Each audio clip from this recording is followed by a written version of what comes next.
휴전선 넘어 북한군의 침략으로 일어났던 6.25 전쟁 때 실제 있었던 이야기 하나를 소개해 드리겠습니다.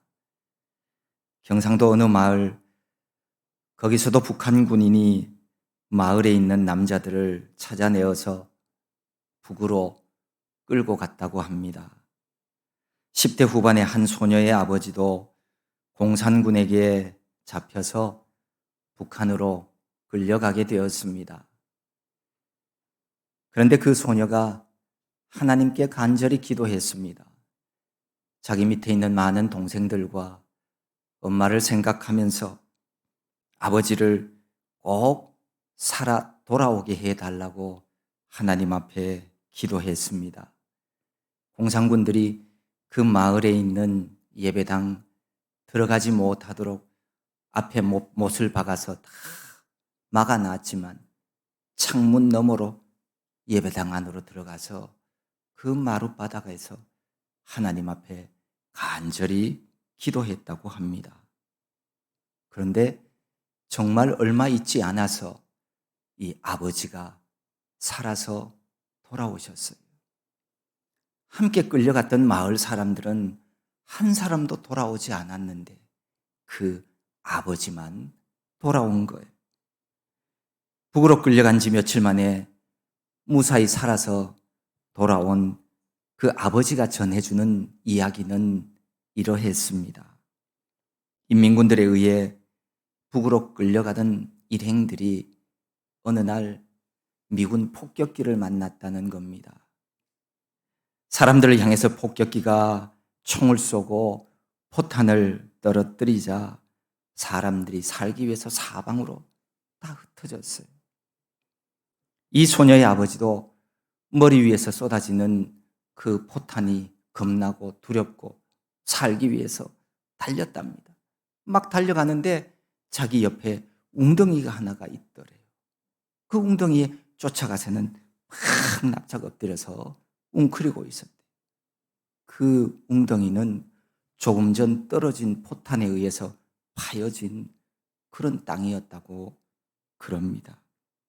그런데 아버지가 엎드려서 숨을 죽이고 가만히 있는데 갑자기 어디선가 함석 쪼가리가 큰 덩어리가 하나가 슉 날아오더니 자기가 들어가 있는 그 웅덩이 입구를 딱 막더래요. 그러더니 폭탄이 떨어져서 흙이 튀는데 그 튀어진 흙들이 그 함석 위로 자꾸 쌓이더래요. 한참을 폭격하던 이 폭격기가 돌아가고 시간이 지나서 이제 조용해지자 인민군들이 흩어졌던 사람들을 모아서 다시 끌고 북한으로 갔다는 겁니다. 그 소녀의 아버지는 웅덩이 속에서 함석이 덮어주고 숨겨주어서 인민군들이 보지 못하고 떠나가는 바람에 혼자 조용하게 있다가 밤이 깜깜해지자 함석을 제치고 나와서 그렇게 살아서 집으로 돌아왔다는 겁니다. 하나님께서 그 소녀의 기도를 들어주신 겁니다. 하나님께서 그 아버지를 웅덩이 속에 숨겨주시고 안전하게 덮어주심으로 무사히 가족에게로 돌아올 수가 있었습니다. 공산군에게 끌려갔던 소녀의 아버지도 바벨론으로 끌려갔던 이스라엘 사람들처럼 다시 고향 땅으로 돌아올 수 있었습니다. 우리가 삶 속에서 무슨 일을 만나든지 간에 절망하거나 주저앉아 포기하지 마십시오. 능치 못하실 일이 없으신 하나님, 그분께 기도하는 성도 되시기를 바랍니다. 하나님이 하시면 다시 노임 받을 수가 있고 돌아올 수도 있습니다. 기도의 힘은 하나님 능력만큼이나 크고 위대하고 무한합니다. 오늘 우리가 읽은 이 역대기의 본문 말씀도 기도와 관련된 내용입니다. 열왕기서를 통해서 이스라엘 왕조 역사를 살펴보았는데 계속해서 또 역사서인 역대기가 이어지고 있습니다. 성경 열왕기와 역대기는 둘 다 역사서이기는 하지만 다른 점이 있습니다. 역사를 기술하는 방법이나 기록 목적이 서로 다릅니다. 먼저 열왕기 역사는 BC 586년 남왕국 유다가 멸망한 이후에 나라가 패망하게 된 원인에 대해서 밝히면서 남북 왕조의 그 죄악상을 예언자적 관점에서 보고 기록한 역사서입니다. 한편 역대기 역사는 바벨론으로 끌려갔던 포로들이 다시 예루살렘으로 돌아오고 난 이후에 다윗 언약을 기억하시고 선민의 역사를 회복시켜 주시는 하나님의 은혜를 제시하고 있습니다. 그러면서 포로기 이후에 새 시대 새 역사를 이루자고 하는 제사장의 관점에서 기록되어진 역사, 그것이 바로 역대기 말씀입니다. 이와 같은 목적으로 기록된 역대기 역사는 그 첫 부분 1장부터 9장까지에 이르기까지 아담에서부터 포로 귀한 세대까지 아주 긴 족보가 기록이 되어 있습니다. 누가 누구를 낳고 누가 누구를 낳고. 그래서 성경 역대기를 펴서 읽는 사람은 재미없어. 이런 얘기를 하게 되는 겁니다. 역대기 역사가 시작하자마자 그 첫 부분에 이렇게 긴 족보가 기록되어 있는 것은 중요한 의미가 있습니다. 그것은 바벨론 포로 생활을 마치고 돌아온 백성들에게 하나님의 언약이 계속해서 계승되고 있다고 하는 사실을 알려주기 위함입니다. 예루살렘이 함락되고 성전이 회파되고 바벨론으로 끌려가자 사람들은 이제 모든 게 끝났다. 하나님과의 관계도 끝났고 모든 것이 끝났다고 생각했기 때문입니다. 그래서 하나님께서 선택하신 언약 백성이 맞다. 하나님의 약속은 앞으로도 계속해서 이어질 것을 강조하고 있습니다. 다시 말해서 역대기의 족보는 언약 백성의 정통성과 연속성을 강조하고 있는 그런 내용입니다. 그런데 이런 족보가 진행되고 있는 중에 갑자기 문체와 의미가 전혀 다른 이야기 하나가 등장하고 있습니다. 바로 야베스 이야기입니다. 야베스는 참 귀중한 자였습니다. 하지만 그의 어머니는 고통 중에 그를 낳았습니다. 그래서 그의 이름을 고통이라고 하는 뜻을 가진 야베스라고 지어 불렀습니다. 그런데 이렇게 고통 중에 출생하여 고통의 삶을 살아가던 야베스가 참 귀중한 자가 되었는데 그것은 다름 아니라 기도 덕분이었습니다. 야베스는 이렇게 기도했습니다. 주께서 내게 복을 주시려거든 나의 지역을 넓히시고 주의 손으로 나를 도우사 나로 환난을 벗어나 내게 근심이 없게 하옵소서. 여기 이 이스라엘 하나님께 아뢰어 이르되라고 하는 이 아뢰다라고 하는 이 말은요, 그냥 말하는 것이 아니라 이 히브리어 원어에 보면 부르짖다라고 하는 단어예요. 그러니까 하나님께 부르짖어서 기도했다는 얘기예요. 하나님은 우리에게 부르짖으라고 말씀합니다. 너는 내게 부르짖으라. 내가 내게 응답하겠고 내가 알지 못하는 크고 은밀한 일을 내게 보이리라. 이렇게 말씀하고 계십니다. 야베스처럼 부르짖는 기도로 하나님께 나아가는 그런 믿음의 사람 되시기를 바랍니다.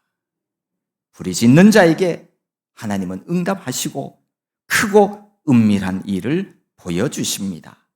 이처럼 야베스가 부르짖었다는 말은 절박한 심정으로 하나님께 간절히 도움을 간청했다는 의미입니다. 우리가 기도할 때는 이런 기도의 자세가 필요한 거예요. 간절함과 절박한 기도, 이런 부르짖는 기도에 하나님은 응답해 주십니다. 야베스는 자기에게 있는 심적이고 육체적인 고통을 하나님께 그대로 다 호소했어요. 이렇게 야베스가 하나님께 기도했더니 하나님이 그가 구하는 것을 허락해 주셨습니다. 여기 허락하셨더라라고 하는 이 말도요, 원래 히브리어의 말의 뜻은요, 이루다, 가져오다 라고 하는 뜻이라고 그럽니다. 그러니까 야베스가 구하는 대로 하나님께서 다 들으시고 그것을 가져다 주셨다는 거예요.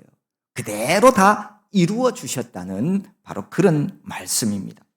우리는 이 야베스의 기도를 통해서 알 수 있는 진실 하나가 있습니다. 우리가 하나님을 믿는 마음, 진심으로 간절하게 구하는 기도를 할 때 하나님은 반드시 응답해 주신다는 사실을 발견하게 됩니다. 그래서 고통의 아들 야베스는 기도함으로써 다른 형제보다도 더 존귀하고 명성 있는 사람이 되었습니다. 참된 기도는 우리가 미처 예기치 못한 놀라운 역사를 일으키는 능력이 되어집니다. 더욱이 하나님께서는 그 같은 성도의 기도를 통해서 하나님 자신의 뜻을 성취하시고 역사를 진행해 나가십니다. 우리가 항상 기도하며 낙심하지 말아야 될 이유가 바로 여기에 있는 것이지요. 하나님께서 그가 구하는 것을 허락해 주셨습니다. 결론적으로 야베스는 바로 이 기도 때문에, 아니 이 기도 덕분에 귀중한 자가 되었어요. 역대기 족보는 언약 백성의 정통성과 연속성을 알려주기 위한 목적이라고 그랬죠. 그런데 이 역대기 족보에 갑자기 야베스 이야기가 등장한 것은 우연이 아니라 하나님의 놀라운 뜻이 있습니다. 여기 하나님의 백성들의 족보가 쭉 있잖아요. 하나님과의 올바른 관계 속에 들어가기 위해서는 이 기도가 얼마나 중요한 것인가를 그 백성들에게 알려주기 위해서 여기 야베스 이야기를 기록하고 있다는 겁니다. 하나님과의 관계를 올바르게 맺으려면 기도를 통해 하나님을 알아가야 돼요. 하나님의 이름을 하나님 하고 내가 한번 부른다고 해서 내가 하나님 자녀 되는 거 아니에요. 예수님도 말씀하셨잖아요. 주여 주여 한다고 해서 다 천국에 들어간다? 못 간다? 못 간다. 고통 중에 태어나고 고통 가운데 살았던 야베스였지만 하나님께 기도하였고 하나님께서 응답하심으로 존귀하고 귀중한 자가 되었습니다. 사실 우리 중 누구도 야베스처럼 고통 가운데 있지 않는 사람이 없습니다. 다 고통 중에 태어났고 고통 중에 살아갑니다. 이 세상의 삶을 살아간다는 것이 고통입니다. 나에게 뭐가 좀 있다고 해서 내가 좀 사회적으로, 지위적으로, 사회 지위적으로 뭐 좀 어느 자리에 있다고 해서 나는 괜찮아. 그럴 사람 하나도 없습니다. 사람들이 알아주는 큰 부자라고 할지라도 이 땅에서의 삶은 죄악에 묶여있는 고통의 삶이에요. 아무리 내가 먹고 싶은 것 마음대로 쫓아다니면서 맛있다는데 막 소문 듣고 다 쫓아다니며 맛있는 것 먹어보세요.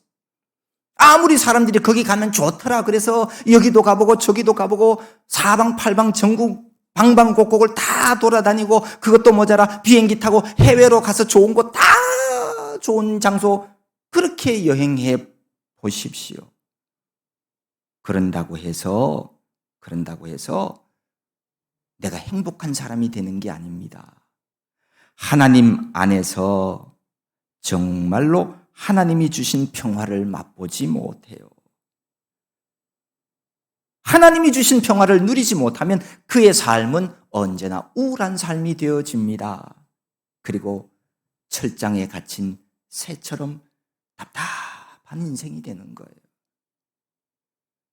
세상이 주는 지식은 우리에게 도움이 되는 것도 있지만 사실은 근본적으로는 우리를 건강하게 하는 것이 아니라 우리를 교만하게 하고 죄짓게 하는 일들이 참 많아요.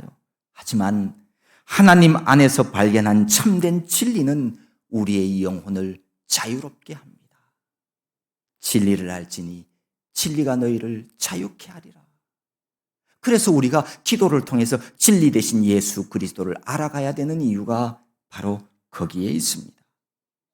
죄악된 세상에서 그 고통의 사슬을 끊어버리고 참된 평안과 은혜 안에서의 삶을 원하거든 기도하는 자가 되십시오. 기도야말로 우리 인생을 바꾸는 가장 중요한 영적 도구요 수단입니다. 기도는 영혼의 호흡이며 축복의 통로입니다. 내 영이 살기 위해서는 기도로 호흡해야 합니다. 기도를 통해 생명이신 하나님과 호흡하지 않는 사람은 살았다고 말할 수 없어요. 기도가 영의 호흡이기 때문입니다. 영의 호흡이 있어야 건강하게 살아가는 담대한 하나님의 사람이 될 수가 있습니다. 또 하나, 하나님은 우리에게 좋은 것 주시고 복 주시기를 원하시는 하나님이십니다. 그런데 하나님이 주시는 이 모든 복을 누리는 자가 되기 위해서는 누구든지 반드시 기도해야 합니다. 하나님은 가장 좋은 것을 구하는 자에게 주시겠다고 약속하셨기 때문입니다. 성경에 에스겔 36장에 벌써 하나님께서 이렇게 말씀하셨죠. 주 여호와께서 이같이 말씀하셨느니라. 그래도 이스라엘 족속이 이같이 자기들에게 이루어 주기를 내게 구하여야 할지라. 기도해야 된다는 거죠.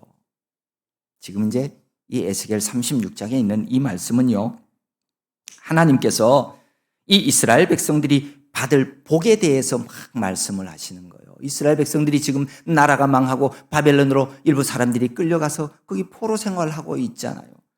지금은 그렇지만 하나님께서 이들에게 복 주시겠다는 거예요. 황폐하였던 예루살렘이 회복되고 거기에서 사람이 많아지게 될 거라고 말씀합니다. 또 새 영을 너희 속에 두어 새 마음을 너희에게 주되 너희 육신에서 굳은 마음을 제거하고 부드러운 마음을 줄 것이라고 말씀합니다.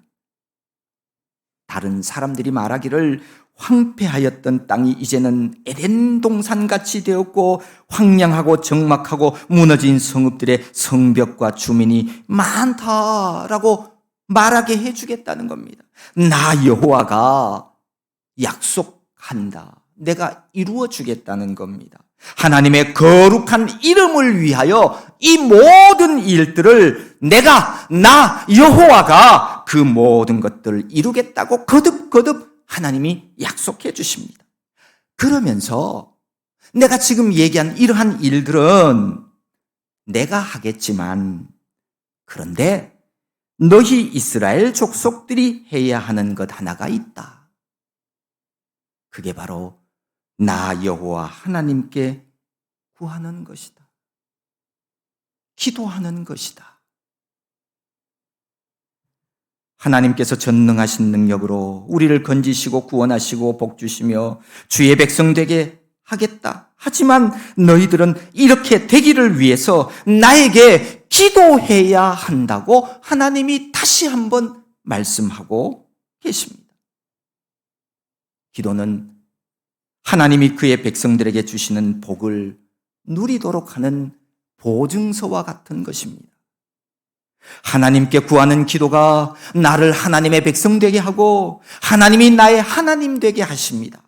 하나님이 내 하나님이 되시고 내가 하나님의 백성 되게 하는 것, 그것이 바로 기도이고 기도의 능력이고 기도 생활입니다.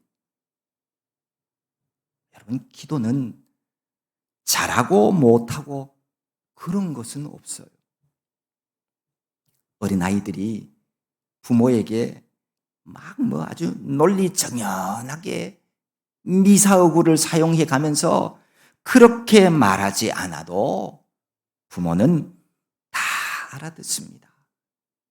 그 자녀가 말 잘하지 못해도, 말하다가 버벅거려도 무슨 말인지, 무엇을 구하고 있는지 그 부모는 알아차립니다.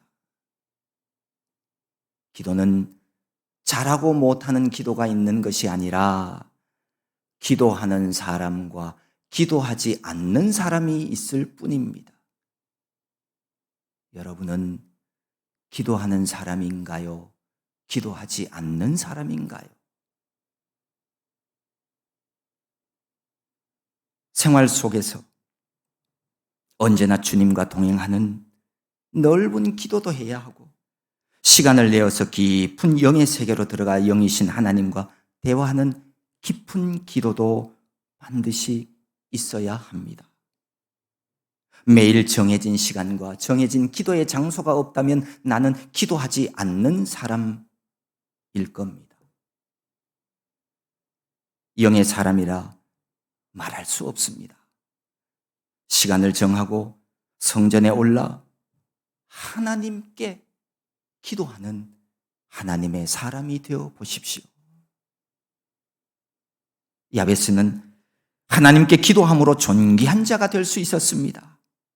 이 야베스 이야기를 통해서 성경이 우리에게 주시는 가르침은 하나님께 기도하는 일이 얼마나 중요한 일인지를 우리에게 알게 해 주십니다.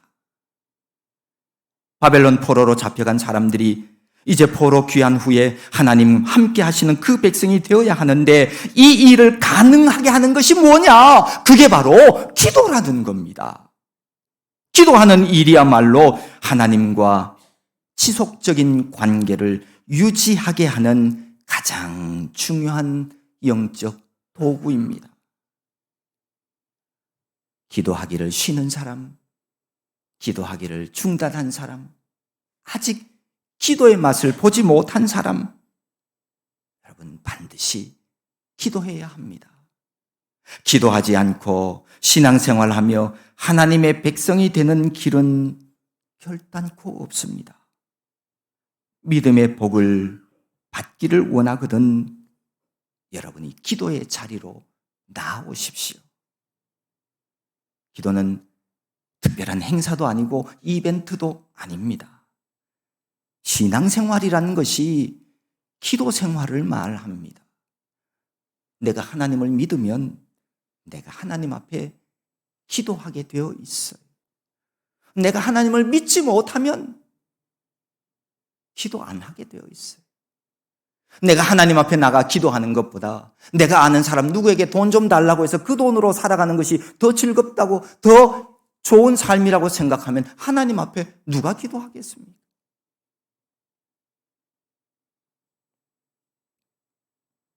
성경은 하나님의 말씀과 기도로 거룩하여진다고 말씀합니다. 말씀과 기도 없이는 구별된 삶, 하나님을 닮아가는 삶, 거룩한 삶을 누구도 살아낼 수가 없습니다. 기도가 특별한 이벤트가 아님에도 교회에서 가끔씩 특별 새벽 기도, 릴레이 기도, 333 기도 같은 특별 기도를 하는 이유가 있습니다. 첫째는 우리 인간의 삶에는 절대자의 은혜가 항상 필요하기에 사람은 기도하지 않을 수 없기 때문입니다. 그래서 더 많이, 더 자주 하나님 앞에 기도하자는 겁니다. 아무리 귀찮아하고 게으른 사람이라 할지라도 숨 쉬는 일은 하잖아요. 내가 하나님을 믿는다면 최소한의 것이 하나님 앞에 기도하는 일입니다. 또 하나, 평소에 기도 생활하지 않는 분들이 이런 특별 기도회를 통해서라도 기도 생활을 배우고 시작하라는 의미입니다. 기도할 수 있는 제목을 주고 기회를 제공함으로써 기도를 시작해 보라는 겁니다.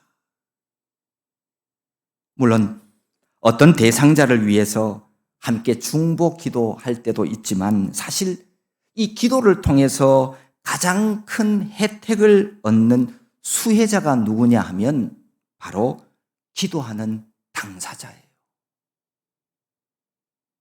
기도하는 그 시간이 가장 귀하고 복된 시간이기 때문입니다. 하나님과의 교제를 이루어가는 천국을 경험하는 시간입니다.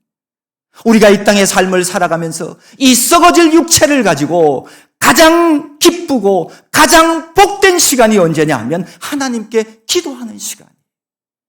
내 영이신 하나님을 만나 교제하는 시간. 그것보다도 더 기쁘고 복된 시간이 어디에 있겠습니까? 그런데 사실 이렇게 기도회를 해도 좀처럼 기도의 자리에 잘 오지 않습니다. 안타까운 일이죠. 지난 7월 달에도 다음 세대와 여름 캠프를 위한 릴레이 기도회를 열었습니다. 물론 오고 싶어도 오지 못하는 분들도 있었을 거예요. 그런데 나 몰라라 하고 그냥 지나가는 분들도 참 많습니다. 폭염 속에서 성전에 나와 기도한다는 거 그거 쉬운 일 아니에요. 아니, 어려운 일이에요. 하지만 누가 기도할 수 있느냐? 주님의 몸된 교회를 진정으로 사랑하는 마음을 가진 사람은 기도할 수 있습니다. 하늘나라 생명책에 내 이름이 기록되기를 소망하며 그 참석 명단에 기록된 이름들 제가 한 사람 한 사람 다 읽어봤어요. 이렇게 통계를 해보니까 우리가 6주 동안 기도회를 하면서 한 주에 한 3, 40명이 그 무더운 시간에도 교회에 나와서 다음 세대를 위해서, 교육부서를 위해서 기도하셨더라고요. 그 더위에 땀 흘리며 성전에 올라온 이유가 뭐가 있겠습니까? 교회의 미래인 다음 세대들이 여름 캠프를 통해서 하나님 경험하고 은혜 받기를 원하는 마음, 그 마음 때문이었어요. 다른 이유가 뭐 있겠어요? 기도회가 끝나고 그 명단에 쭉 본인들이 기록한 이름들을 제가 하나하나 이렇게 세어봤어요. 그랬더니 196명이 거기에 참석을 하셨더라고요. 정말 감사하고 감사한 일입니다. 불꽃 같은 눈으로 졸지도 주무시지도 아니하시는 하나님, 그 하나님께서 주님의 몸인 교회를 사랑하는 사람들에게 은혜 베풀지 않으면 누구에게 은혜 베풀어 주시겠습니까? 이것이 행함이 있는 살아있는 믿음 아니고 무엇이겠습니까? 기도는 누구를 위해서가 아니라 기도는 나를 세우고 나를 살리는 신앙의 핵심입니다. 우리 교회에도 교회를 위해 세움받은 일꾼인 재직들이 많이 있습니다. 그런데 보니까 봉사자로 세움받고도 단 한 번도 참석하지 않는 분들이 있더라고요. 우리가 하나님 앞에 부끄러운 일입니다. 이런 얘기 한다고 해서 기분 나빠하지 마십시오. 우리가 우리의 신앙과 우리의 믿음을 돌아보아야 돼요. 그리고 다음부터는 이런 일이 없도록 하는 것, 그게 중요합니다. 이렇게 신앙생활 하는 것, 이게 정상적인 신앙은, 건강한 신앙은 아니거든요. 기도는 영의 호흡이고 하나님과의 교제입니다. 제가 알고 있기로는 기도 생활 없는데 그것을 신앙생활이라고 말할 수는 없습니다. 기도의 거장 E.M. 바운지라고 하는 사람은 기도에 대해서 이런 말을 했습니다. 하나님께서 인간을 도우시는 방법이 바로 기도이다. 기도하지 않는 사람은 하나님께서 돕기 원하셔도 도우실 수가 없다. 하나님의 자녀임을 나타내는 가장 확실하고 분명한 특징은 바로 기도이다. 그리스도인인지 아닌지를 구별할 수 있는 분명한 기준이 바로 기도이다. 그렇습니다. 이처럼 우리 믿음 생활에 있어서 기도 생활만큼 중요한 것은 없습니다. 바운지의 말처럼 그리스도인인지 아닌지를 구별할 수 있는 분명한 기준이 바로 기도이기도 합니다. 그러함에도 여전히 기도하지 않으려 하거나 혹은 식사기도 정도 하고 있다고 해서 자신이 기도하는 사람이라고 착각하고 있다면 이래서는 안 됩니다. 여러분, 기도가 다 같은 기도가 아니에요. 이 예배가 다 하나님 받으시는 참된 예배가 아닙니다. 예루살렘이 바벨론에 의해 무너지고 성전이 폐허가 되어질 때에도 그 당시 사람들은 그 성전에서 하나님 앞에 제사드리며 예배하며 하나님 기뻐 받으신다고 자신들은 하나님의 자녀라고 그렇게 생각했어요. 하나님이 받으시는 예배라고 착각하고 있었어요. 하지만 그것은 참 예배가 아니었습니다. 그렇기에 그들은 다 멸망당하고 말았습니다.